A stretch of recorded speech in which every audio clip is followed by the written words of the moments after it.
This was one of those things that we kind of talked about in early development with Yang, was that first impressions, she's a hot blonde party girl, but then we find out she's actually more of a mother to Ruby. Now I have a problem with this sentiment. Not about the intention of the sentiment, not introducing characters at their full depth is an adequate holding pattern for a long-running series. It gives you the ability to disguise character establishing moments as an arc, which buys you as the writer a little more time to develop the plot and setting before tackling character development. Now, I'm not implying that Miles and Carrie did that, or are even capable of doing that, but still, introducing characters as more cliched than they actually are does have its advantages. My problem is with the execution of that sentiment.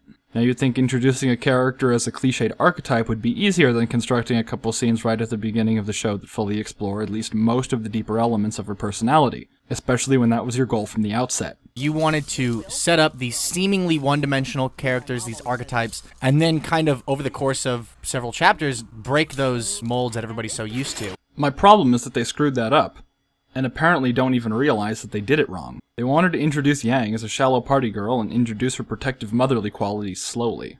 And you can easily see how Yang's personality is fully discernible from her very first appearance onward. Now, if by first impressions they were referring to the very first minute of the Yellow trailer wherein Yang walks into a nightclub in her underwear, I could believe that most people would get the impression that she was little more than a party girl. But if you wait until she opens her damn mouth before you start judging her, you'll quickly realize that she is strictly business.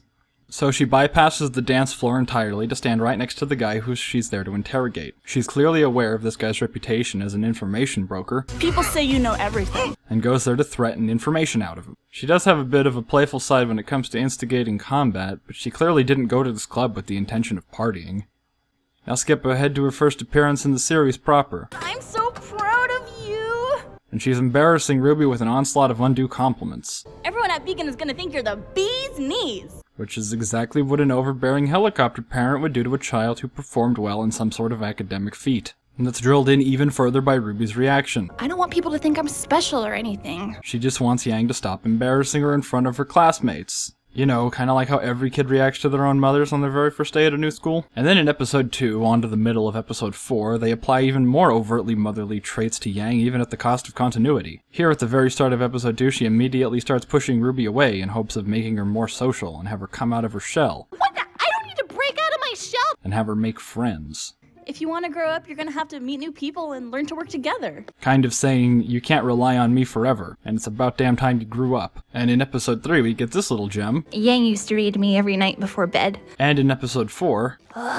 You sound like Dad. What? Bedtime stories and parental demeanor? I don't see how anyone in their right mind could get the impression that Yang was a shallow party girl, especially when the first 4 of her scenes revolve exclusively around pushing Ruby down the path to adulthood and independence. And her introductory trailer shows her going to a nightclub to interrogate some information broker. The unsettling thing is that halfway through Volume 2, the writers of the show, the same people who went out of their way and against their own creative intentions to front-load Yang's scenes with motherly traits still think the audience sees her as nothing more than a shallow party girl. Why? Because she's blonde?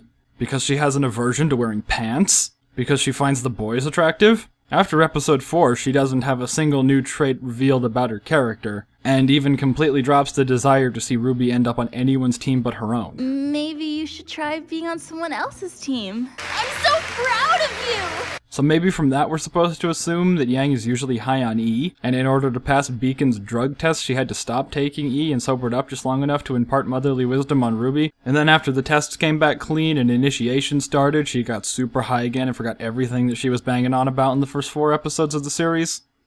Seems legit.